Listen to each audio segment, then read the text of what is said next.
گندم خریدو، گندم خرید کر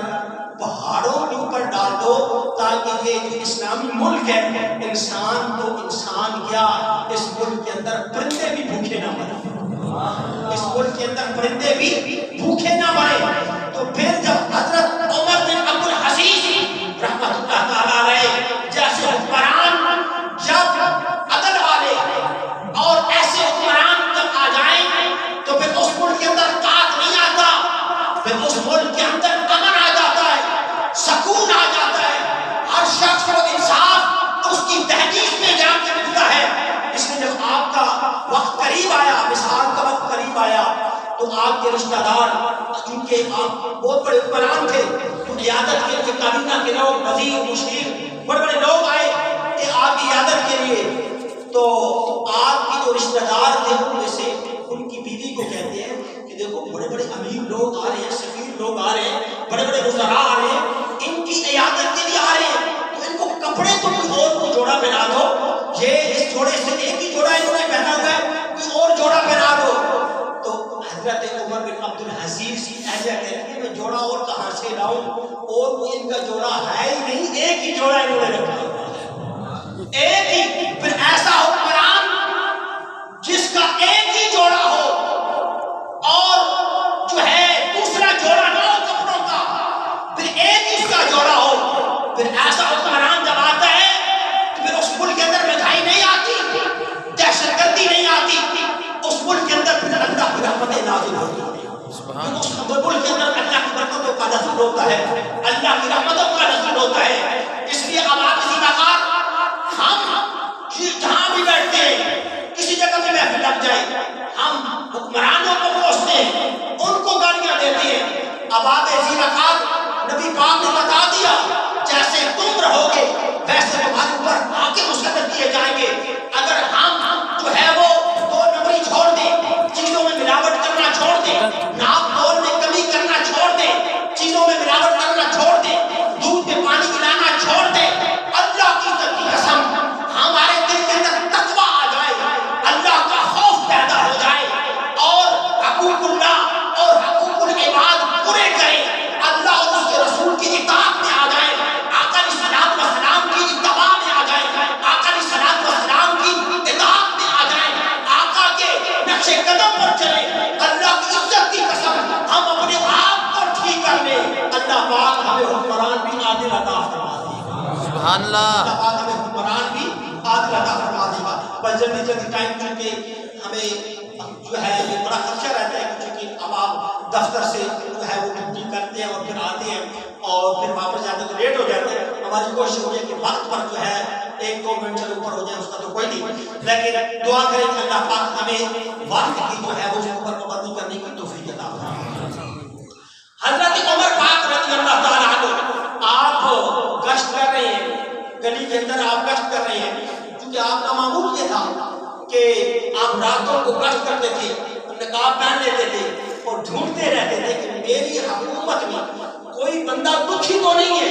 کوئی پریشان حال تو نہیں ہے۔ اب دیکھا کہ ایک بڑھیا خیمے کے اندر بیٹھی ہے، بوڑھی ہے، بیٹھی ہوئی ہے، آپ نے آواز دی کہ آپ کی اجازت تو ہم اندر آ جائیں، تو وہ بڑھیا پریشان تھی، اس کی جو ہے گھریلو معاملات تھے، پریشان آپ بیٹھی تھی۔ اب اسے خبر نہیں ہے کہ میرے دروازے پہ 22 لاکھ مربع میل کا حاکم میرے دروازے پہ کھڑا ہے۔ اب اس نے کہا نہیں تم چلے جاؤ، مجھے ضرورت نہیں ہے تمہاری۔ اس نے کہا اماں جی اجازت دے دیں۔ حضرت عمر پاک کہتے ہیں اماں جی منت سماجت کی، بڑے عاجزی سے، بڑے جو ہے پیار اور محبت سے، اماں جی اجازت دے دیں، ہم اندر آنا چاہتے ہیں۔ آپ کو معلوم ہو گیا تھا کہ یہ پریشان آپ بیٹھی ہے، جا کے پوچھا اجازت ملی، اندر گئے، پوچھا اماں کیوں پریشان بیٹھی ہو؟ کہتی میں بیوہ ہوں اور میری اولاد بھی کوئی نہیں ہے، 25 دینار میرے اوپر قرضہ بھی چڑھ گیا ہے اور اس لیے میں پریشان حال ہوں، اور عمر نے جو ہمارا حکمران ہے، خلیفہ ہے، اس نے میری خبر ہی نہیں لی۔ اب حضرت عمر پاک رونا شروع کر دیا، سخت مزاج تھے، لیکن جب اسلام میں آئے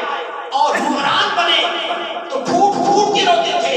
ہر وقت اللہ کے خوف میں رہتے تھے کہ میرے دور حکومت میں کوئی کسی کو تکلیف نہ ہو۔ اللہ نے پوچھ لیا تو کیا جواب دوں گا؟ اب وہ کہا، حضرت عمر پاک نے کہا اما تمہیں معلوم ہے کہ عمر کو کیسے تیری خبر ہو، اس کو کیسے پتا ہو کہ تم پریشان حال ہو؟ حضرت عمر پاک کہتے ہیں میں نے قانون اصول سے سیکھا ہے۔ اس نے کہا اچھا، عمر کو نہیں معلوم کہ میں کس حالت میں ہوں؟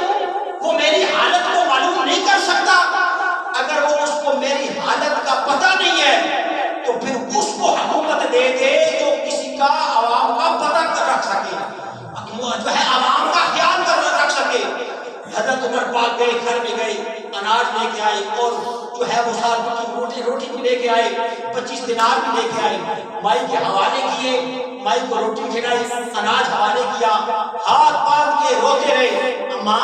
اب عمر کو معاف کر دے۔ کہنے لگے عمر کی تو میں شکایت کروں گی، میری تو عمر بھی جو ہے وہ اب جو ہے کافی ہو گئی ہے، پتہ نہیں کل یا پرسوں میں مر جاؤں، قبر میں جاؤں گی، حضور کا دیدار ہوگا، میں عمر کی شکایت کروں گی۔ پھوٹ پھوٹ کے روتے ہیں اور ہاتھ جو ہے وہ عمر پاک جن کا نام سن کر کیسر و کسرا کے بادشاہ کی تھر تھر کانپتے ہیں، اس بڑھیا کے سامنے تھر تھر کانپ رہے ہیں اور معافی مانگ رہے ہیں کہ عمر کو معاف فرما دے۔ تو وہ بڑھیا کہتی ہے،